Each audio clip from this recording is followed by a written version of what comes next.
तुम्ही ऐकलं काय म्हणतायत ही जी विरोधी बाजू आहे ती विरोधी बाजू काय म्हणते? तुमचं काय म्हणणं आहे? आता सरकारनं हा घेतलेला जो निर्णय आहे तो निर्णय योग्य आहे का? अशा प्रकारची सक्ती करणं गरजेचं आहे का? असेल तर ते का? विलाजी, महाराष्ट्र नवनिर्माण सेनेच्या सततच्या आग्रहामुळे, आंदोलनामुळे आणि पाठपुराव्यामुळे सन्माननीय राजसाहेब ठाकरेंनी जी सातत्याने या संदर्भात विविध व्यासपीठांवर भूमिका घेतली मराठीच्या आग्रह संदर्भात, त्यानुसार हा जो कायदा परिवहन मंत्री माननीय प्रतापजी सरनाईक यांनी केलाय, त्याचं आम्ही 100% त्याचं अभिनंदन करतो, त्यांचं अभिनंदन करतो आणि त्यांचे आभार सुद्धा व्यक्त करतो. आता इथं बसलेले जे आहेत दोन खास करून व्यक्ती, त्या ज्या पद्धतीने आरडाओरडा करून सगळ्या गोष्टी मांडतायत, संविधान सांगतायत, कायदा सांगतायत, पण या संविधानानुसार भाषिक प्रांतरचना जी झाली त्यानुसार महाराष्ट्र राज्याची भाषा ही मराठी आहे. तर जर का इथली अधिकृत भाषा मराठी आहे, मी महाराष्ट्रात राहतो, इथली सगळी जवळपास 80-90% जनता ही मराठी आहे, ही मराठी भाषेतनं संवाद करते. जर का तुम्ही इथं बाहेरच्या राज्यातनं इथं येता, पोटा पाण्यासाठी येता, स्वतःचं पोट भरण्यासाठी येता, तर तुम्हाला इथल्या लोकांशी संवाद साधावा लागतो, इथल्या लोकांशी सतत संपर्कात राहावं लागतं. भाड़े पे नहीं आता, ये वी इंडियन पीपल्स, हम भारत के नागरिक हैं, ये किसी राज ठाकरे की या किसी की ये संविधान हमें अधिकार देता है। यूपी वाला भाई हो, छत्तीसगढ़ का हो या बिहार का हो, राज ठाकरे तो क्या कोई भी रोक नहीं सकता। इसके बाप के घर की खेती नहीं है। हे ज्ञान हे जे ज्ञान आहे ना, हे ज्ञान तिकडे तामिळनाडू केरळमध्ये जाऊन द्यायची हिंमत आहे का? महाराष्ट्र में भारत डॉक्टर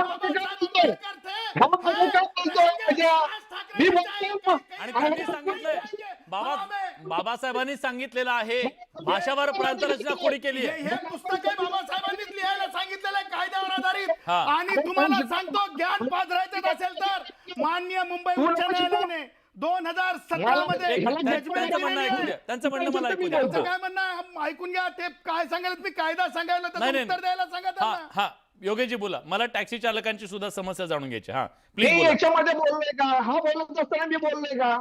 हा म्हणजे का बोलतो मग हा माणूस? ए बाबा, मी तुला कोण बोलायला? मी व्ह्यूअर्सला सांगत आहे, तुला नाही सांगत. तू एवढा मोठा कधी होऊन गेला? मी माझ्या व्ह्यूअर्स लाखो, एकदा गुणरत्न बोलताय तर 1 लाख बोलतात. तुझा नेता बोलताय तर 5,000 पर्यंत तुझा नेता आवाज जात बंद नाही. करा, आवाज बंद करा. माझा आवाज बंद करा. योगेशजी बोला. माझा आवाज बंद करायला लय ताकद साधा- असते. अरे योगेशजी विलासजी, हा जो सदावर्ते माणूस आहे ना, हा भाजपचा पपेट वैयक्तिक शो आहे. नको, ऐका, वैयक्तिक नको, आपण मुद्द्यावर बोला, मुद्द्यावर बोला. बोल, समोर येऊन. मग माझ्यामध्ये वैयक्तिक जर बोलायचं असेल तर माझ्यामध्ये बोलायचं नाही मग मी बोलत असताना. योगेशजी प्लीज, विलासजी, महाराष्ट्र ऐकूया आपल्याला, आपण गंभीर विषयावर चर्चा करतो. हा प्लीज. तर विलासजी, तर इथे मराठी भाषेतनं संवाद जर मला साधायचा असेल किंवा माझ्याशी कुणाला साधायचा असेल आणि मला जर हिंदी भाषेत बोलायचं नसेल किंवा मला हिंदी भाषा येत नसेल, कारण की इथली अधिकृत भाषा नाहीये, माझी इथली अधिकृत भाषा हिंदी मराठी आहे. तुम्हाला समजणार नाही. देवनागरी मध्ये हिंदी आहे. अरे 8वीं सूची तो पढ़ ले मेरे भाई, अधिकृत किसे कहते हैं वो ये तो समझ लोग त्यांचं म्हणणं ऐकू द्या ना. 8वीं सूची में त्यांचं म्हणणं तर ऐकू द्या. या दोघांना एक मिनिट. मी बोलू शकतो. हिंदी राष्ट्रभाषा आहे. तुम्हाला बोलण्यात एक राष्ट्रभाषा आहे. मराठी सुनील शुक्ला चुकीची माहिती सांगायची नाहीये. सुनील शुक्ला चुकीची माहिती द्यायची नाही. कोण म्हणलं राष्ट्रभाषा आहे म्हणून? हिंदी राष्ट्रभाषा हिंदी नाहीये. राष्ट्रभाषा कोणी सांगितलं? वतन है हिंदुस्तान हिंदी हमारा. राष्ट्रभाषा नाहीये. अरे कोण म्हणाला तुम्ही चुकीची माहिती सांगायची नाही महाराष्ट्राला? चुकीची माहिती सांगायची नाही महाराष्ट्राला. महाराष्ट्रात कुठेच चालणार. हिंदी राष्ट्रभाषा नाहीये. हिंदी एक राष्ट्रभाषा मिनिट. आहे, है और रहेगा. हा, घरी हिंदी है, हम घरी वतन है, इथं नाहीये. हिंदुस्तान हमारा. हम आपके साथ हैं सुनील जी, हम आपके साथ हैं. युपी मध्ये बोलायचं हिंदी कुठली भाषा आहे, तिकडची भाषा. इथं मराठी आहे. आदिना डमाळे आपल्या सोबत आहे. मी सगळ्यांना विनंती करतो, प्लीज थांबा, ऐका. ओ सुनीलजी, एक मिनिट ऐका. आदिनाथ, या प्रकारच्या परप्रांतीयांच्या मुळे तुम्हा मराठी टॅक्सी चालक बांधवांना काय नेमक्या अडचणींना सामोरं जावं लागतंय? का अशा प्रकारे त्यांना मराठी येणं गरजेचं आहे? प्रथम सर, मी IBN लोकमत आणि बडे सरांचं न्यूज 18 मी मराठी. अभिनंदन करतो. न्यूज 18 मराठी तुमचं अभिनंदन करतो.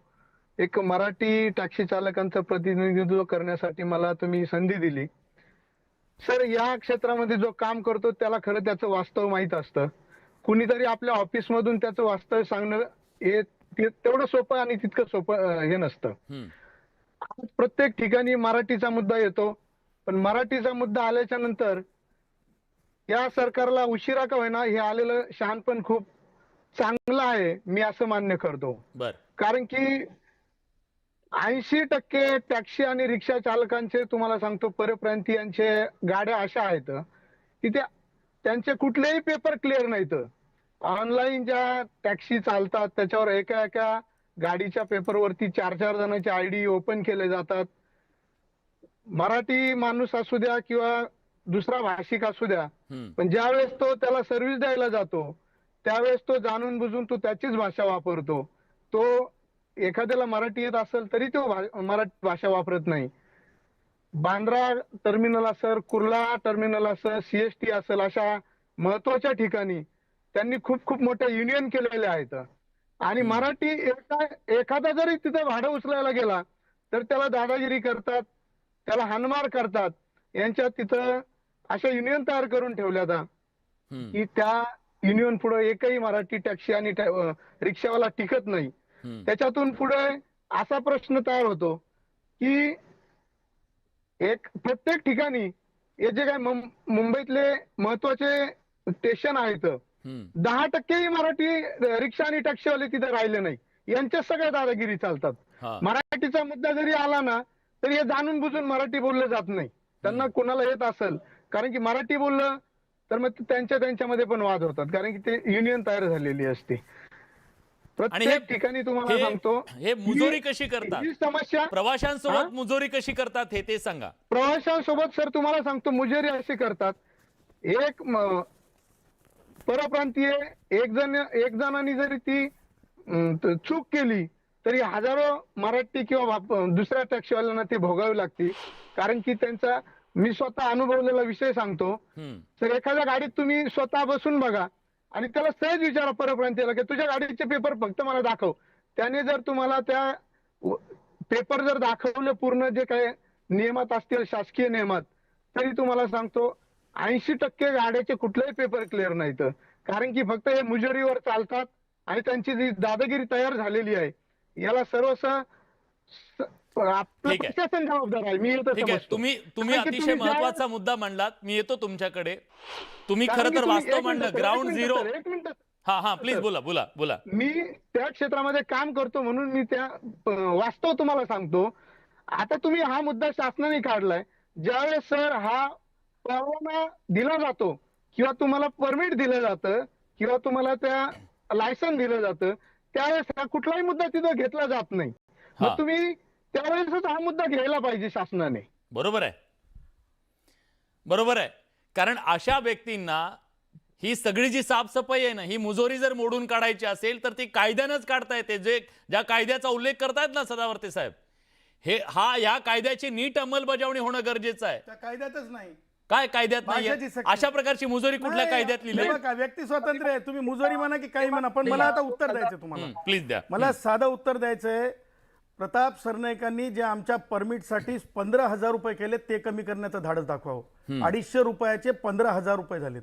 दुसरी गोष्ट तुम्हाला सांगतो, माननीय न्यायमूर्ती ओक यांच्या पीठाने 2017 मध्ये परमिट देताना भाषेची सक्ती नाकारलेली आहे.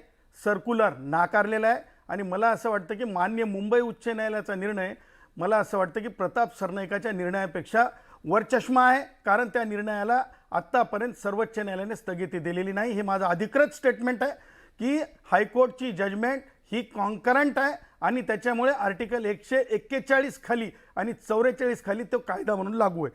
दुसरी गोष्ट मला तुम्हाला साधी सांगायची आहे की तुम्ही म्हणताय की म्हणजे ज्या प्रकारे तुम्ही बोलत आहात की लोक म्हणजे मुजोरी करतात वगैरे वगैरे, तुम्हाला सांगतो म्हणजे वास्तव दुसरं एक वास्तव आहे. तुम्ही जर उद्या जर समजा म्हणालात ना पेंटिंगसाठी, तर पेंटिंगसाठी कोणत्या राज्यातले आमचे भाऊ काम करतात, याला की नाही कष्टाला की नाही तुम्ही कष्टाची भाषा थेंब थेंब गळे घाम ही कष्टाची भाषा आहे.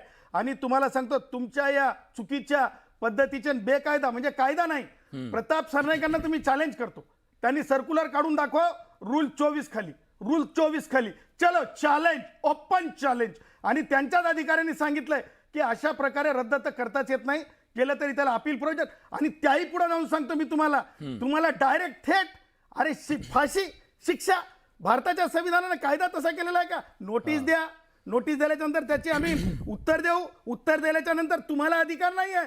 कारण तुम्हाला सांगतो महत्वाची गोष्ट, प्रताप सरनाईकांच्या काळातला काळाकुट्ट कारभार म्हणजे परमिट बंद केलेले आहेत. माझा रिक्षावाला भाऊ, टॅक्सीवाला भाऊ आहे समोर, विचारा, परमिट बंद केलेत. नवीन मराठी भावांना संधी नाही आहे, देशभरातल्या भावांना संधी नाही आहे. आणि म्हणून राजू वाघमारे साहेब, माय डिअर ब्रदर, मला तुम्हाला सांगायचंय reasonable restrictions are not this. Reasonable restrictions are in accordance with the special legislation. म्हणजे वर्कप्लेसच्या वर महिलांवर त्रास झाला नाही पाहिजे. तुम्ही मुजोरी एक शिरदोरी मिनिट, डॉक्टर राजू वाघमारे. नाही नाही नाही, Sorry, त्यांचं म्हणणं घेऊ द्या. राजू मी तुम्हाला 5 जजमेंट लगेच देतो. तुम्ही 5 म्हणाल जजमेंट.